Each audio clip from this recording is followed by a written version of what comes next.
five-time All-Star Marques Johnson. Alongside Marques Johnson. What's up, everybody? Hey, this is the Here District, captain of this vessel. And I got my first mate, my number one son, Khris Johnson. What up? Talk to me. Holla! Let it rain, man. Let it rain. I guess what? We're going back into the Friday. Can't pass us all the breakfast. Can't pass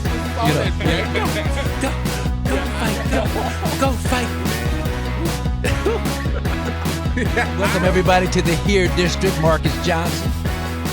You're listening to a Bucks Plus audio production on the Bucks Plus Network. Your weekly pulse on the Milwaukee Bucks, straight from a Bucks legend. This is Here District with Marques Johnson, alongside his son and 1995 NCAA champion, Kris. Here's MJ. All right, welcome everybody. This is the captain of this vessel, the fantastic voyage. Welcome to the Here District. My first mate, Khris Johnson, the only father and son tandem. I got to make this point here because, you always got to give yourself your own flowers because other people don't want to do it all the time. The only father and son tandem to win a national championship at the same school in the NCAA, UCLA. We did it 20 years apart.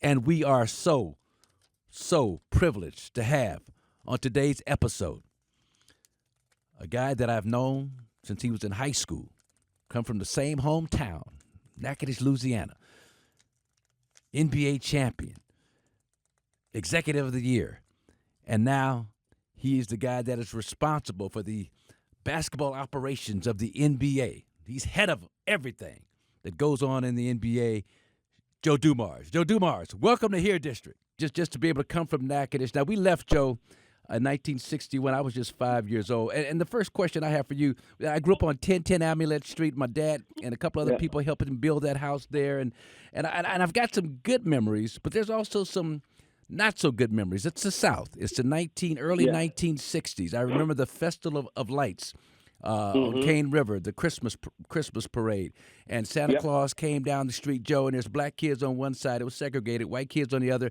He threw candy just to the white side of the street. Yeah. And Kris, there were segregated swimming pools in Natchitoches at that time. This is early 60s. Now, you are 7 years younger. What was the experience like for you? I would imagine civil rights movement things that had started to change, or maybe not. You tell me. Some of those things stayed in place throughout my entire childhood. The two separate swimming pools. The festival got a little bit better. It started mixing a little bit better. But the South was the South, Marques. You know how it is. Yeah. And so there's no sugarcoating what we had to endure to make it out of there. And I never try to sugarcoat it. I'm not here to make someone feel good about the trauma that we had to go through. But made it, fought through it, and, it gave me character to get to where I am today. You know how kids are. You don't even know you're poor when you're poor. You know what I'm saying? You don't really fully understand struggle as a kid because your parents do the best they can to make your childhood as normal as possible, and that's what my parents did. They lived on the corner of Lee Street and Amulet, right down the street from where you got. Yeah, so I know exactly. You know about Amulet, all right? Absolutely. And so. No, my childhood was, in my eyesight, it was good. It was you knew of the things, but it was abstract, Marques. You know what I'm saying? Yeah. It wasn't like front and center for you every day, but you knew it was there, and then you just went on with your childhood. Where did you rank in your family with your siblings? Were you the youngest? Were you right in the middle? Where were you at? I'm the youngest of 7. Okay. I had 5 older brothers and 1 older sister. And so I was the youngest of 7, and not one person in my family played basketball. They were all football players. They used to tease me. I played football too. Yeah, I played football at Natchitoches Central. But they used to tease me when I started just playing basketball. They're like, boy, you soft, boy. you just playing basketball, you soft. Yeah. So, Kris. So you know how it is. Yeah. Now, Kris, if you want to get an understanding of Joe kind of maintaining an attachment to his roots, All you got to do is look at the mustache. See, that's a Natchitoches mustache right there. See, it ends right at the corner of the lips. Kind of triangles down. Yeah, all my uncles and all my relatives from down there had that same mustache, man. But it had to be some competition. It had to be some fights. It had to be. They had to really help you toughen up as a young man. So you know what? They did. And so I played football all my life, and my brothers were all excellent football players. So whatever toughness you saw that I had on the court, Marques, it comes from that. Like you're not going to grow up like on hard scrabble streets in Natchitoches during that era and not come out of it with some toughness. And so whatever toughness I had, trust me, it came from having 5 older brothers and growing up in a tough environment of athletes. McNeese State. So you go from Natchitoches Central to McNeese State, and man, you hit the ground running. I mean, you averaged like 18, 19 points a game as a freshman, 19 almost 20 as a sophomore, then really exploded those last 2 years. Were you recruited by other schools? Were you really under the radar back then? What was it like for Joe Dumars coming out of Natchitoches Central High School, where my dad coached for about 3 or 4 years? Joe, I still run into these old heads in L.A. who played for my dad. My pastor's coach at Washington High School actually played for my dad in high school. So it's all kind of connections, small world connections. But what was it like for you from Natchitoches Central to McNeese State, and were you recruited heavily, not at all, or what was that situation like? I always wondered. On my AAU team, my last 2 years of high school, Marques, it was myself, Karl Malone, John Hot Rod Williams, Benoit Benjamin. All of us were on the same team. But we're country kids from Louisiana. We're just playing. We're beating everybody. But we don't even understand what it means. Yeah. So we get recruited by bigger schools. Carl I think he got recruited by Oklahoma and some other big schools. I committed verbally to Florida State. But all of us Carl decided to go to Louisiana Tech. I decided to go to McNeese State. Hot Rod decided to go to Tulane. The reason we all got together one day and we were talking, and we all said, I think I can be the guy from day one.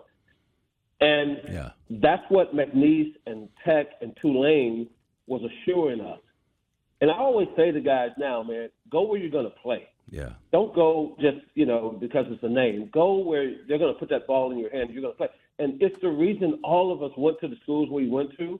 We sat around and talked like, I'm not trying to go anywhere and sit on anybody's bench or whatever. Yeah. I want the ball in my hands from day one.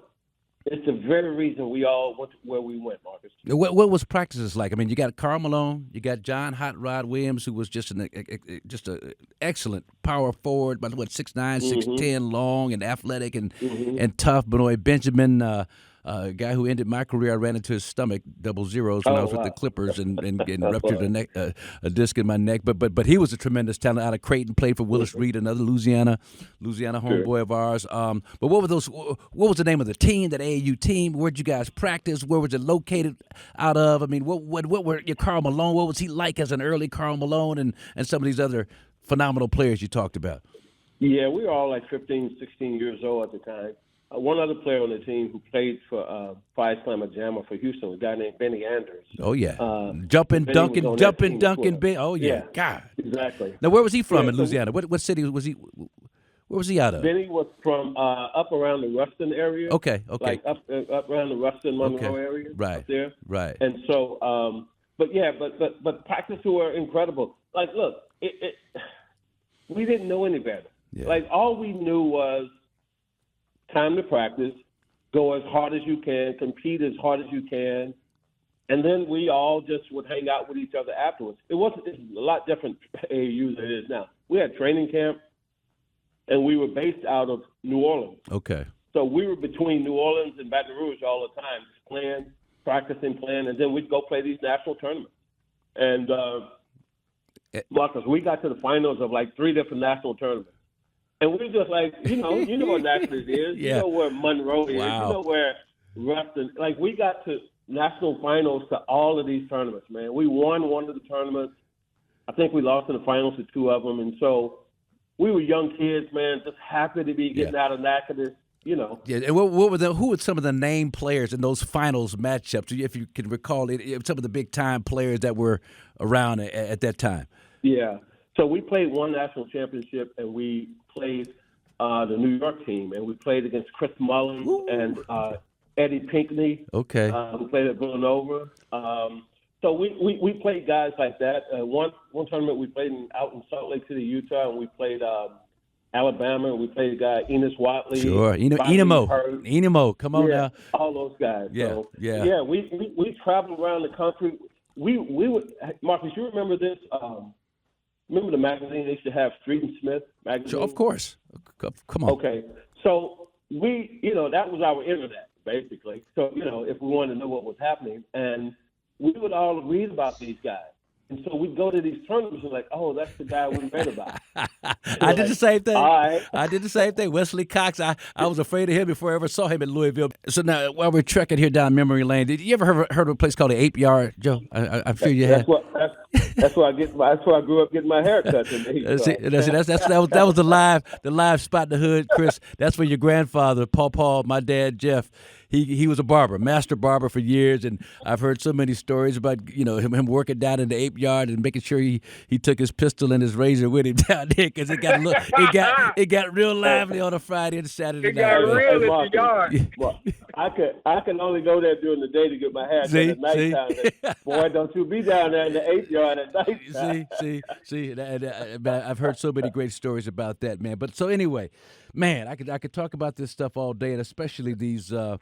I never knew that you were teammates with Benoit and Hot Rod and Karl Malone and all these great players. It's funny, when Karl Malone was a rookie, he was on the phone somewhere. Was that in Salt Lake City? He was on the phone, back in those days, Chris, when we get to a visiting arena, we go to the press table and make long-distance phone calls. You could do it for free. And where's Malone from? He's from where's he from? It's Summerfield. Summerfield. So he was on the phone, and I kind of snuck up on him like, I know you're calling Summerfield right now, homie. He's like, what you know about that? I said, man, I'm from Natchitoches, man. I know all about that, man. So, man, so McNeese State, man, you were I think 11th. All-time leading scorer in NCAA history by the time you left out of there. Had 4 great years, but 2 really spectacular years. Your last 2, and I'm watching from afar. And then all of a sudden you get picked by the Pistons, and so now you're going from Natchitoches to McNeese State. What city is McNeese State? That's in Lake Charles, Louisiana. To the Pistons now. What did that mean for Joe Dumars? What did that mean for Big Joe, your dad, your mom, your brothers? What did that mean, man, to have them? You walk us through that draft process, that draft night. I know it was different back then. They didn't have the big hoopla when I was drafted. I'm not sure what they were doing when you got drafted in the early '80s. But what was that like for the Dumars family? So first of all, everybody in my family was at work during the draft, because it wasn't at night. It was in the afternoon. It was the first time, Marcus, that they invited players to the green room. It was the first year ever. Carl and I were living in an apartment together because our senior season was over, so we were training together. Okay. He and I flew to the draft together. We flew to New York together. They invited like 10, 12 guys. We sat there, draft. David Stern did the draft. Marcus, I had spoken to a couple of teams before and right after Detroit. I never spoke to Detroit. Never had any conversation with them whatsoever. So I was looking at teams like Houston and Dallas and thinking, I'm going to end up there. I'd had conversations with those teams in Denver and Cleveland. I'd had conversations with, half dozen teams. They were all right in the same area in the teams, early teams. And none of them, a couple of them passed. And when Detroit called my name, I was shocked beyond belief. Carl and I were sitting right next to each other. He got picked 3 or 4 picks ahead of me, and then Detroit called my name, and I was like, wow. I got up and went shook hands and all that. But Marcus, I had no idea they were going to draft me. Then I looked at their roster, and I was like, wow, they got Isiah Thomas, they got Vinnie Johnson, they got John Long. They're stacked at guards already. Why would they pick me? I was looking at it like that. But, I was happy to be picked. I wasn't going to be, I went there with like a super attitude. They're like, okay, I'm going to make this work. And so I just went there, put my head down and just did what I always done. Like, okay, I'm going to go here and make this work. And so I went there, man, and I just went to work, man. I went to work as hard as anybody could. And I loved it, man. I did. Obviously, he and I ended up forming a really good backcourt, great backcourt. And so it was great, but it was a culture adjustment for me. Yeah. It was definitely coming from Louisiana. When mom and dad, when they found out, when you told them, first round pick, what number were you? You were top 10. 18. What number? 18. And so you're 18th pick in the draft. So Karl was what, 15th, 14th, 15th? 14, I think. God dang, how many 14 teams passed over Karl? 17, 18 teams passed over you. Man, oh man. If we could do it all over again, because we had, I think we drafted Benoit in that draft, Benoit Benjamin at 2 or 3. At 2, I think. 2 or 3. It was Ewing, Tisdale, and Benoit, something like that. But when you told. Now I know my mother when I got drafted third, and back in those days, Larry O'Brien, Joe, he had a big some kind of on an easel. What are those things? A big whiteboard or something. He's writing names out. So it wasn't a big deal. But my mother was just, oh Lord, he picked number 3. Did you guys have a party? Was it how exciting was that for your family, or was it just kind of like, okay, this is just part of the process? And what was it like? It was great. We were in New York, and Karl and I were in the back together, and he was calling home, tell his family. I'm calling home. And obviously, they were super happy. Yeah. They were really happy. Oh, my God, that's great. You're going to be going to Detroit. You're going to be living there. And they just had a bunch of questions. How does this work? When do you have to report? Okay. You know how it is. Yeah. They don't know. Right. So, you're just having that conversation. But they're super happy. And when I got home, we didn't have a big party, but we had a huge dinner. You know how it is at home. Big cookout and everything like that. So it was great. That's a rite of passage, as a basketball player, especially to be going pro. Marques, who went 1 and 2 in your draft? Okay, so here's the deal. Kent Benson went number 1 to the Milwaukee Bucks. We traded Swin Nader to the Buffalo Braves. Swin had just come off a season, Joe, where he'd averaged 15 and 14 rebounds for the Bucks. They traded him to the Buffalo Braves to get the 3rd pick because they wanted to draft Kent number 1. That was 1977. That was a year when the Great White Hope, and they needed they were looking for a white player to come in, and corporate sponsorships were shying away. The playoff games were being shown on a delayed basis at 11:30 at night. You remember those days, man, on CBS.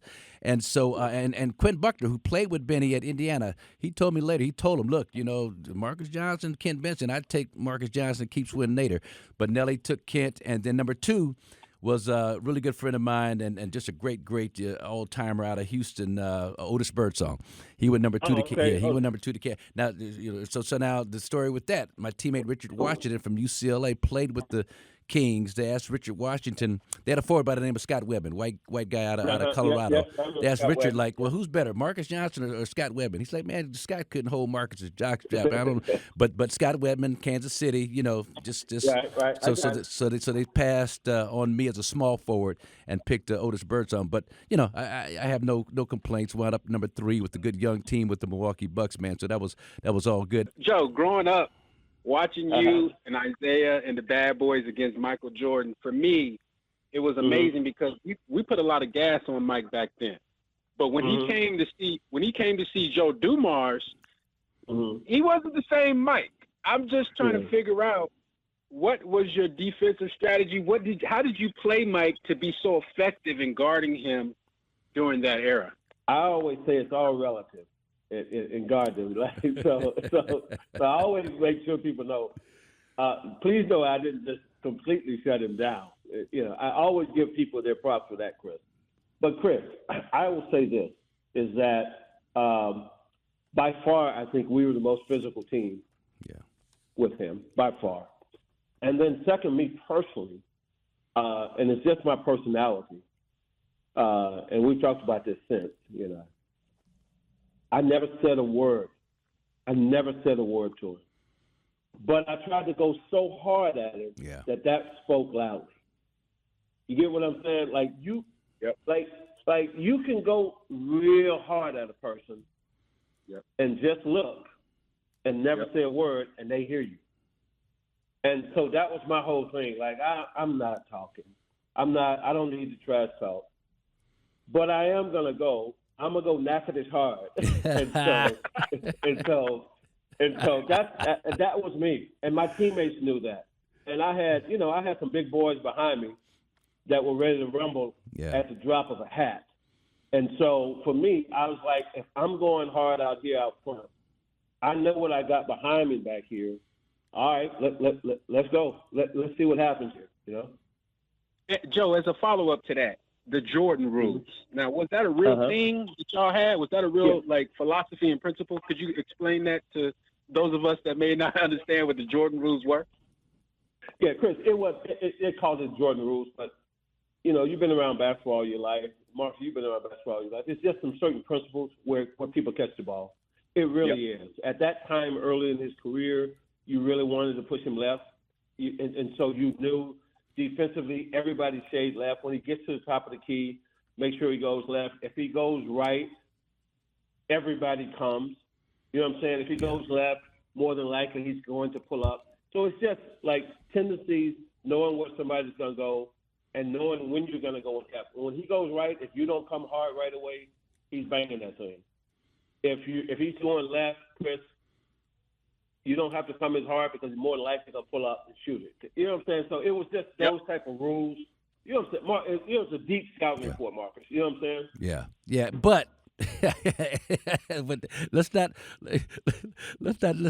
like soft sell it, man. Because when he went right, you said he was banging that thing. Yeah, I've seen a few highlights of some dunks on Lambeer or whatever in the open floor, but in the half court. I mean, he was getting knocked on, and we had the no layup. And Chris, we had the no layup rule, especially in the playoffs. And Nelly would say, "I'm paying all fines." You tell Paul McKeskey, some other big guys, Alton Lister, "I'm paying all fines. I got you." Put him on his ass. Whoever it was, he comes in the paint. Make sure that he is hesitant about coming in as aggressively again. So that's part of the Jordan rules too, right? Don't leave that out, please, Joe. Marques, you're absolutely right.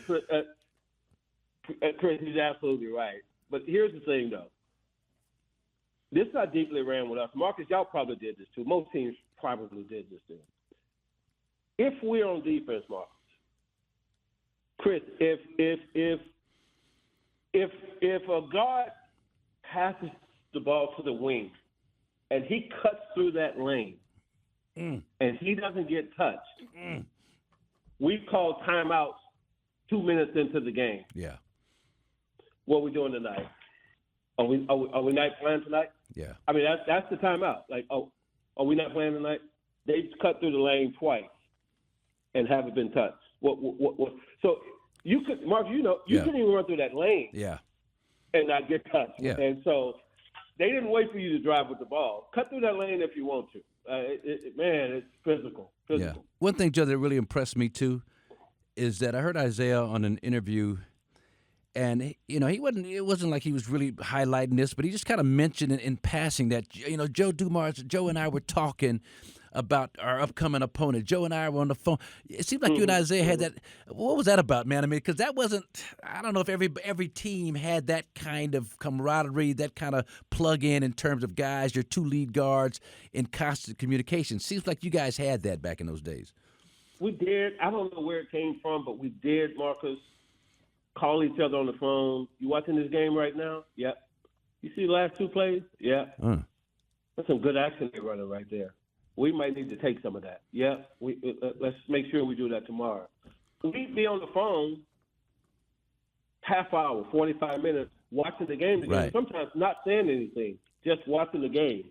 And something happens, you go, you see that? You see what it did? Yeah, I just saw that. So we sat and just we talked, and then we'd get to practice the next morning. Lockers are right next to each other. Talk about the game. You've been watching this team, you've been watching Indiana play? Yeah, they run a lot of back screens. Yeah, we got to be ready for it. And so Marques, it was constantly talking. Well, and that explains the incredible chemistry now that I think about it that you and Isiah had. But and this just leads me to a whole other topic I hadn't even thought about. But man, talk about Isiah Thomas. When you talk about all, he gets the short end of the stick a lot, Joe. When he talk about all-time great point guards, some of the things that Zeke was able to do, and talk about Isiah Thomas and just how great he was, man. So first of all, all-time great. Second, I put Isiah in this category. Marques, we've seen good players, we've seen really good players, we've seen great players, and then we've seen special players. Yeah, I put him in special. Yep. I put him in special. Like Zeke, man. Zeke was special on the court, man. Could really see the game and understand the whole game, what was going on the floor. It was just great being in the backcourt together and having that bond with somebody like him.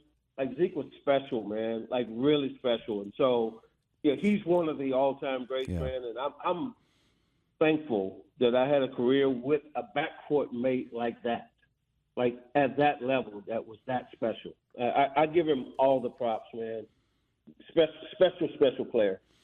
When did you, and maybe you always had it, but was it a moment where you realized you had to be the defensive kind of component to that basketball team? Because you were a great offensive player at McNeese State, and I'm sure you played both ways. We all did back in those days. But when did defense become really, really important and special for you? I came in the league in 85, mid-80s, right? The twos and the threes at that time, boy, you had your hands full. Every night. So for me, it was, I can't get embarrassed. Yeah. So on one hand, I know as a rookie, Zeke and Kelly Tripucka are going to take the most shots.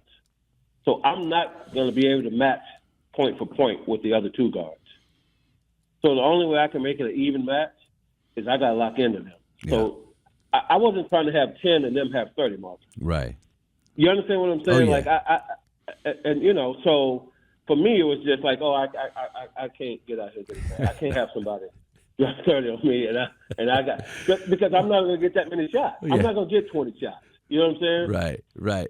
So if you get 20 and I get 10, I got to lock into you to make this an even game. Yeah. So that was the whole reason behind it. Well, a thought just occurred to me. You talked about coming in as a rookie and some of the guys that were already there, and I'm just imagining in my mind, and it's maybe the furthest thing from the truth, but it seems like one guy that would really test you as a rookie would have been John Long out of Detroit. I mean, John was one of people don't understand. Him and Sidney Moncrief, Joe, they had a fight that was a fight for the ages, and I think somebody wound up grabbing Sidney, and John hit him with a two-piece, and Sidney kind of stumbled and came back at him. But I would imagine John was a trash talker, especially after I went to the Clippers from the Bucks and we were bad. He'd come to L.A., hey, old man, hope you got your track shoes on. We get ready to, we get ready to run y'all out the gym. I'm like, man, see, you didn't talk all that when I was with the Bucks, and I had some backup, But what was that like being a rookie with some of those veterans back in those days?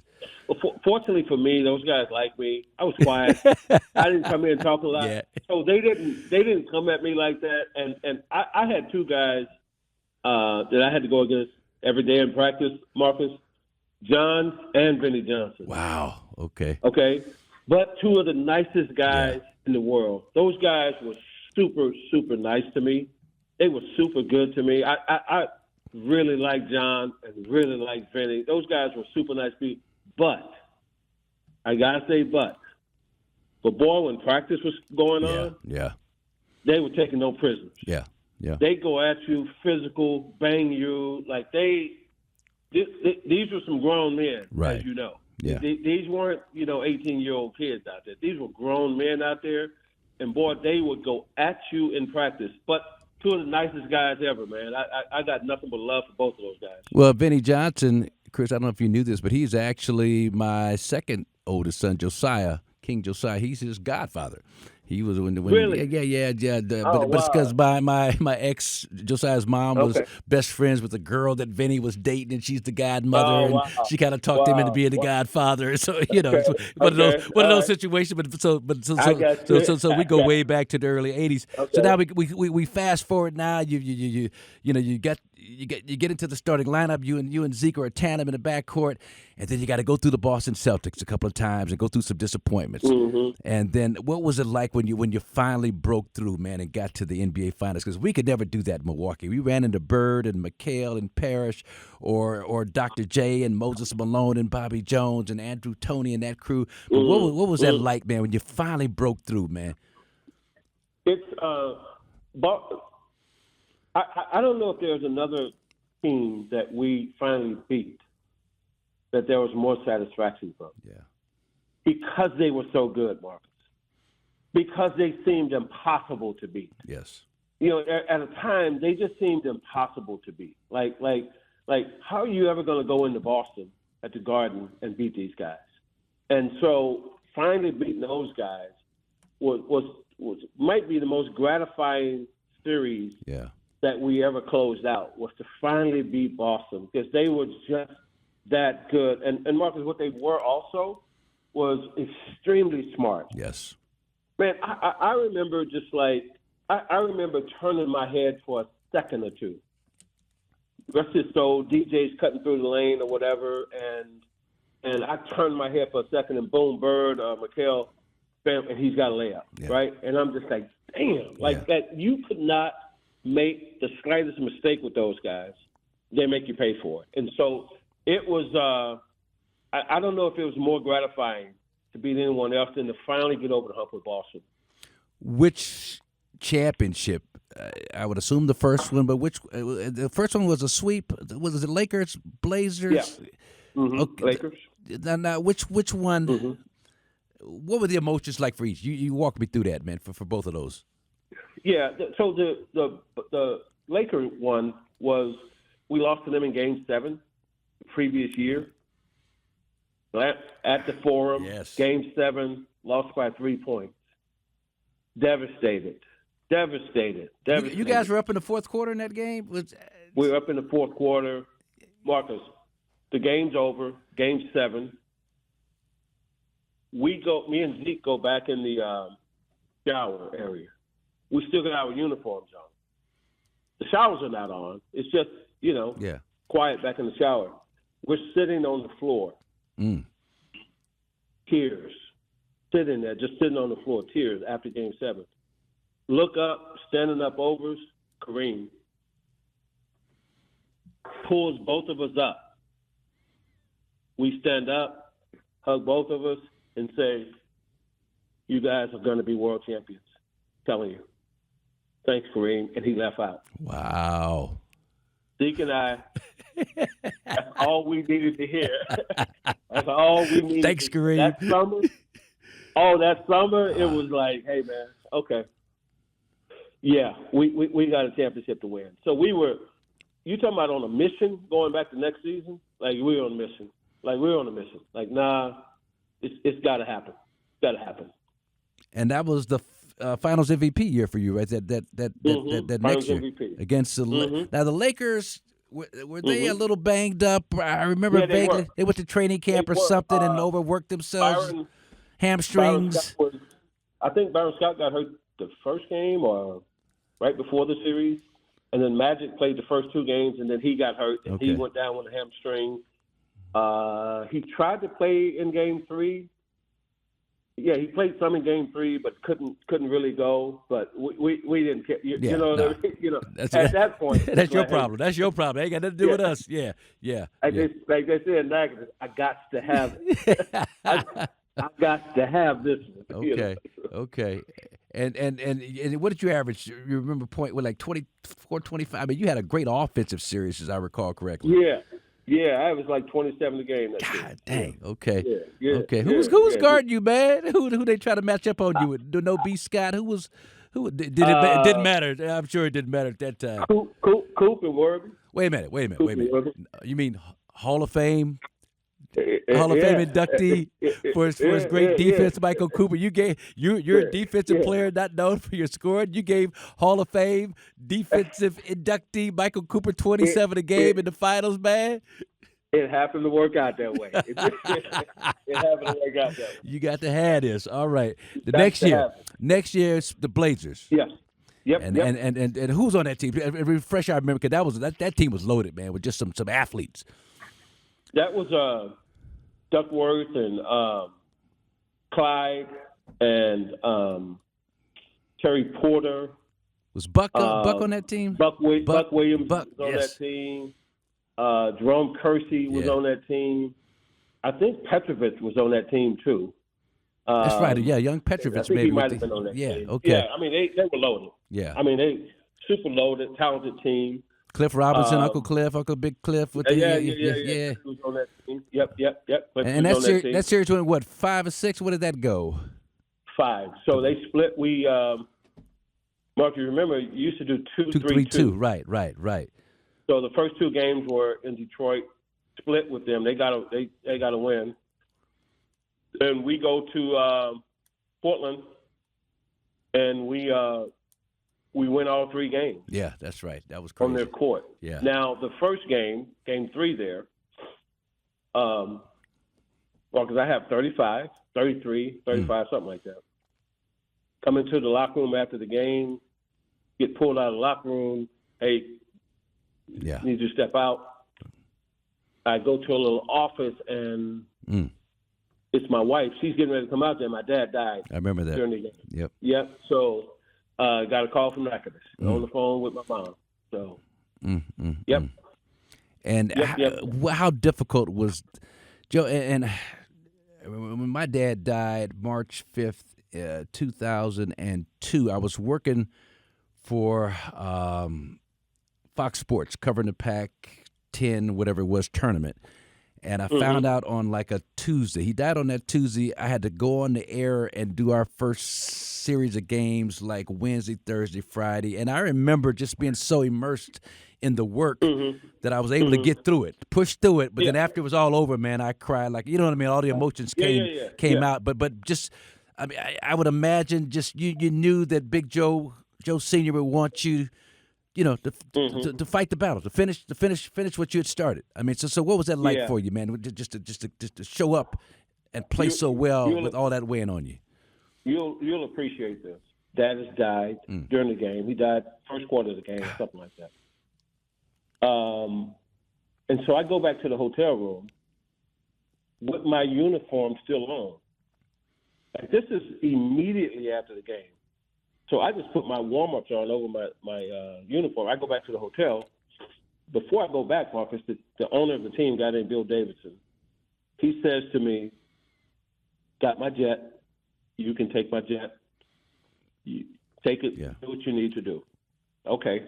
So I go back to the hotel, Marcus, and I call my mom. I call Natchitoches. And I say she said, she was like, your dad held on as long as he could. I don't know. We have that conversation. Right. So I say to her, Marcus, listen, the owner has given me his jet. This is a Sunday afternoon game, game 3. Now we are 2-1 in the series. Sunday afternoon, Marcus, and she says, I say to her, I think I'm going to fly home tonight. And she said, whoa, what you doing? What you talking about? I said, I'm going to fly home tonight. She said, for what? I said, to be home. She said, and she laughed, Marcus. She said, boy, your daddy would have a fit. He'd have a fit if you talked about leaving your job. Oh. He said, are you kidding me? She said, what would your dad say? I said, oh, my God. He would have a fit because he's from that. Yeah. He's from that school, Marcus. Like, you ain't missing no work. Right. You know what I mean? Right. So she says, Mark, this is I get chills telling this story every time. So we're up 2-1 in the series. She said, when's game 4? I said, Tuesday. She said, when's game 5? I said, Thursday. She said, okay, this is what we're going to do. You're going to stay there and you're going to play game 4 on Tuesday. You're going to play game 5 on Thursday. You guys are going to win both of those games. You're going to close the series out. And then I need you to fly home Friday morning to lay your dad to rest. I'm saying, like, you know how hard it is to win in the finals on somebody, to sweep somebody on their home court like 3 straight games? Like, she said that with such confidence She wasn't saying like, I hope you guys do. She just said, Yeah. Here's what's going to happen. Wow. You're going to win Tuesday. You're going to win Thursday. I need you to be home Friday. I'll see you Friday. Yeah. And this is exactly how it played out, Marques. How'd you play? So how'd you play? Marques, I think I was averaging 29 for the first 3 games. And then after that, I think I averaged like the next 2 games, like 12 or 14, 15 points. Sure. You know, just wasn't the same. Yeah, sure. And I could imagine your teammates were aware of that. They knew they had to pick up the slack, and that kind of thing can have a galvanizing effect too. I mean, just in terms of, Isiah grabbed me before game 4. He grabbed me in the locker room. He said, "I got you." I said, "You got?" He said, "I got you. Don't. I got you." Boy, he went to work. Yeah. He went to work. He went to work, man. Wow, man, that's man. Oh, Joe, that's some great stuff, man. And so now that's playing career, and now we segue. We move on to you as an executive. You retire, I believe, in '99, right around that point. That was the strike year, right? If I'm not correct, that was 50 games, and that Spurs Knicks, I believe, in the finals that year. But you retire, and was being an executive something you'd always thought about? How soon did that happen for you? How did that process unfold?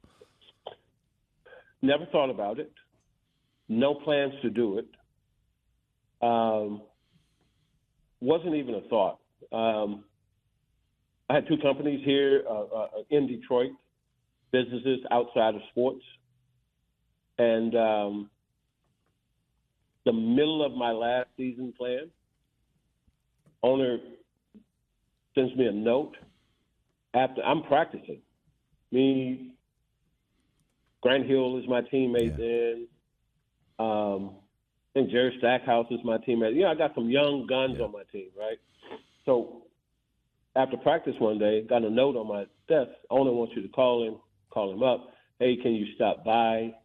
Can you stop by my office, which is right next door to where we practice? Sure, I'm going to jump in the shower and then I'll come over. He said, how many more games you got? I said, we're about halfway through, about 25 more games. He said, okay. He said, I got a proposition for you. I said, okay, what's up? He said, I'd like for you to take over, president of the team. I said, while I'm playing tomorrow? What he started laughing. I said, I got a game tomorrow. What are you talking about? He said, nah, as soon as the season's over, I want you to take over. He said, what do you think? I said, well, I can't say yes to that right away. I'd have to think about that. I said, I got businesses. I got a young family, my wife, my 2 kids. And I've never thought about doing this. The first time he and I have ever talked about it was then. Long story short, talked to my wife about it. She said, I think you'd be great at that. Thought about it, got back with him and said, okay. And Marques, if he doesn't call me over and proposes that, it never happens. I never stay in front office position. I move on. I had supplier. I was a tier 2 supplier to automotive, the GM, Ford, Chrysler, Toyota. Okay. And so I was all set to just stay in that sector of business and be done with my playing career. So I never pursued it. And if he doesn't call me, I know for a fact I'd never get in it. I'd never go there. So it was one of those situations where he saw something and said, I think you could be great at this. Yeah. And I ended up doing it for 15 years. And did a tremendous job. Executive of the Year in 2003, NBA champion 2004. And you brought Chauncey Billups into the fold. And what's funny, Joe, what's interesting is that, so I'm hanging out at UCLA that summer before Chauncey goes to the Pistons. And I see Chauncey all summer long. I introduce myself to him.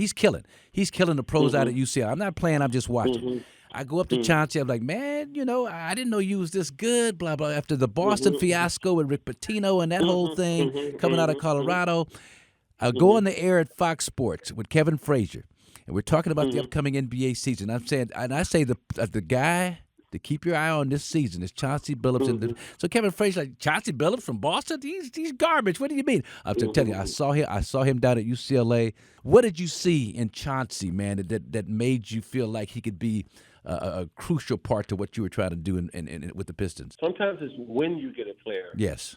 That's most important. Marques, he got drafted over Boston. He played 5 years in the NBA. He played for 5 different teams that have been traded 5 times. That's right. Toronto, ball. Yeah. Okay. Yes. Minnesota, Orlando. He 5 different teams, traded 5 times, and now he's a free agent. And I signed him to the full mid-level at the time, which was, for him, incredible money, like $6 million a year. And he was in Minnesota that final season, coming off the bench behind Terrell Brandon. Wow. And 2 things that I learned running teams for 15 years is that sometimes you got to get a guy at the right time where he can hear you. Yes. So Chauncey said to me, he said, when I was a rookie going to Boston, I just thought it was going to happen automatically. I just thought, okay, I'm the 3rd pick, and I'm going to be great. He said, I had no idea how hard it was going to be, Joe. Yeah. So at that point, a young guy may not be able to hear you. But I knew after 5 years, 5 different teams, and traded 5 times, he can hear me now. Yeah. So, one. 2 is, has he kept his confidence? Because sometimes that'll kill a guy's confidence. Sometimes guys can't come back from that. I could tell he was still confident. So he had the talent, Marques. I knew he could hear me, and I knew he had kept his confidence. So for me, I looked at it and went, this is a guy worth taking a bet on here. Yeah. And so, it's just stuff you look for when you run these teams. It's just certain things that have to be in place for you to take a chance on certain guys. So you didn't look at a whole analytical breakdown in terms of his shot quality and points per possession on this? That was my analytics right there. I analyzed what I need to analyze. That was my analytics right there, bro. And I love that. That's a perfect segue because people may not know, but it's a lot of Bucks who in management that have come through or out of the Joe Dumars school of general managing. So we got who? John Horst, Ryan Hoover, John Hammond. I mean, talk about some of these guys in their infancy in terms of management and what you thought of them and what you were able to provide for them in terms of your insights. And also, don't leave out Darvin Ham, who was a player here. Okay. He was on my championship teams here, too. Wow, I forgot about D-Ham. Okay. Yeah, so one of the things I think, if you talk to any of those guys, they would tell you that one of the things I emphasize to all of them for years is that the minute you try to get away from the human element of this thing, you're going to be making a mistake. These are humans. These people have emotions, ups and downs, and if you can't tap into the human element of a guy, I don't know if you can get his best. Yeah. And so he's not a widget. He's not, you know what I'm saying? Yes. Like, he's just not this product. Right. And so make sure that you understand, because I always say to guys this, and John Horst and all these guys will tell you this. I always said to guys, and I said to them when they were young, Hammond and all these guys, said to them, remember something. When he signs that dotted line, or when you trade for him, or when you draft him, understand that 2 people are walking in your building, the player and the person. The player may have this incredible skill, but if the person is a cancer to your team or a cancer to your environment, that's going to overshadow the talent. Right. So you better know, don't just come and tell me he can really run and jump high and he can make 7 out of 10 shots. I always would ask him, who's the person? Yeah. Who is he? So it's that type of stuff that I always try to impart upon those guys is that, man, there's always 2 people walking in that door, the player and the person. And so those are some of the key things. Right. That we live by, and those guys, they were part of that for years with me. Yeah, and I would see a lot of that in the guys that we picked up to kind of, they say on the margins. I kind of hate to use that impersonal kind of connotation, but you know what I'm saying. But Gary Trent Jr. seems to be the epitome of that same type of a guy who I think has enormous potential, Joe, and just you know, he wanted the big whatever the situation was, but we got him, you know, for whatever the minimum or whatever it was. But knowing when to get a guy, knowing when a guy is trying to prove himself, when he's, you know, when he's at that point, he's at that make or break point in his own mind, right? Absolutely, and those are the guys.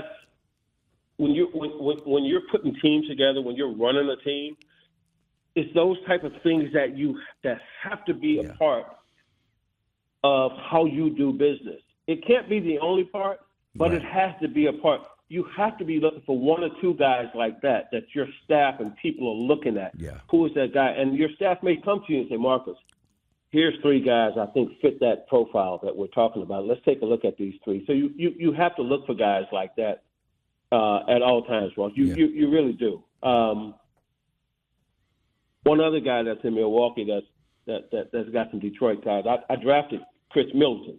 Oh, yes, right. Okay, second round. Okay. Yeah, I was just thinking about all the Detroit ties there with Milwaukee. Yeah, one of the few second rounders to be an all-star, man, and that was so you saw something obviously in him. He was hurt. He was hurt when he was coming out.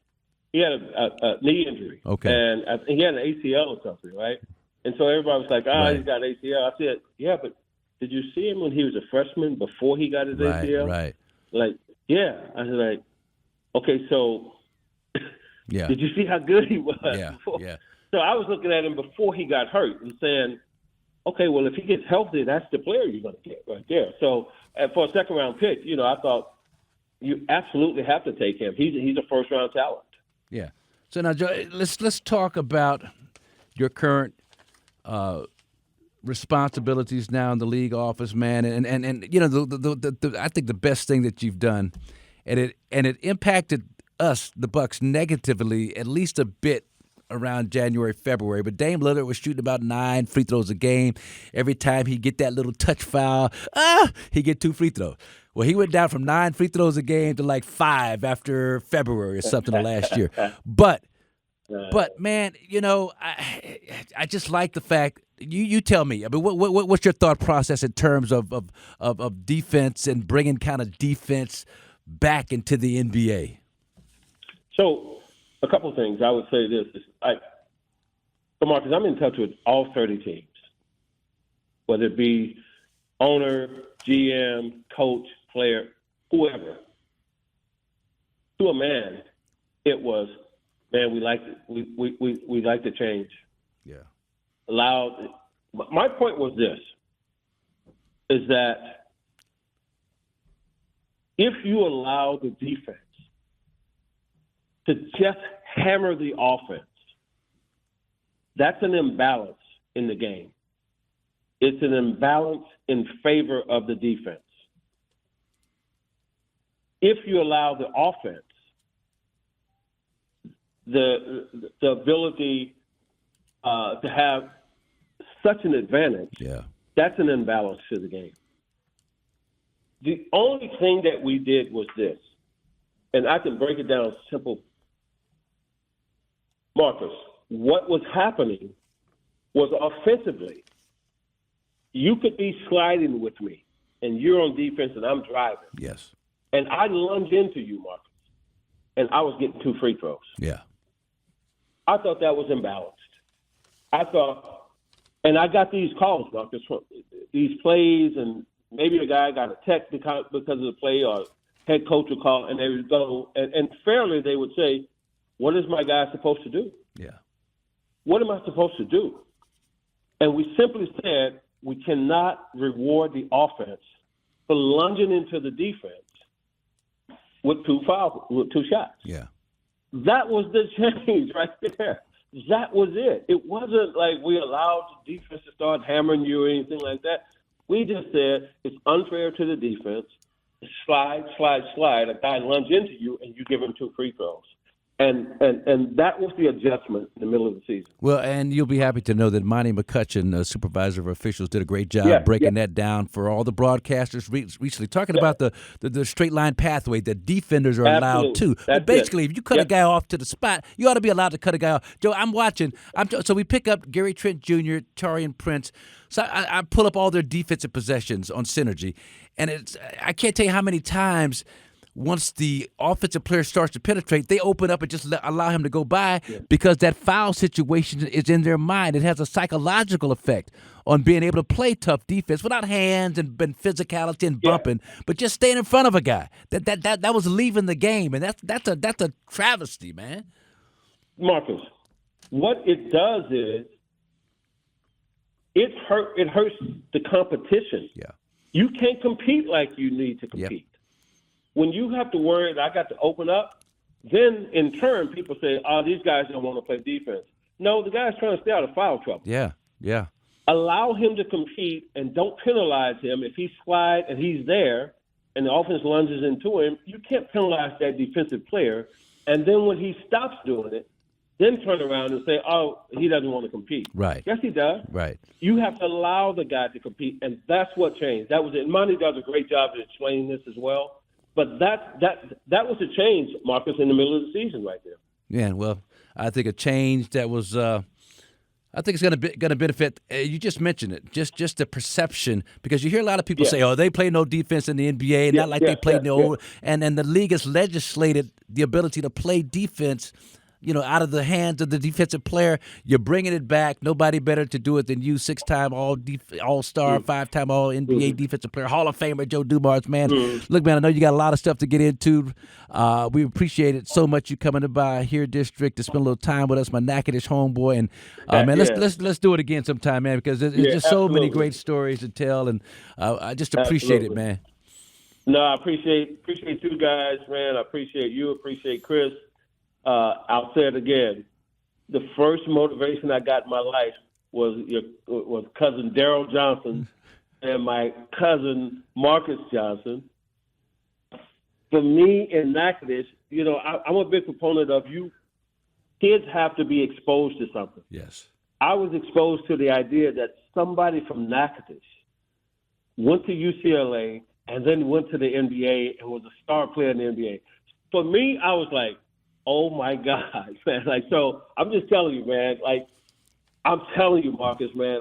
I always say that about young kids, but you never know what young kid you're going to impact, man. And that was me as a young kid growing up in Natchitoches, hearing about you. Well, I'm glad God brought our paths together, man, and just keep up the good work. You're just a terrific role model of everything good about this sport of ours, and I've just had. It's just been a marvelous journey for me just watching all the great things that you're doing, man, and just keep doing it, man. Thank you. All right, Joe Dumars here on the Here District, man. Appreciate you. This has been a Bucks Plus audio production.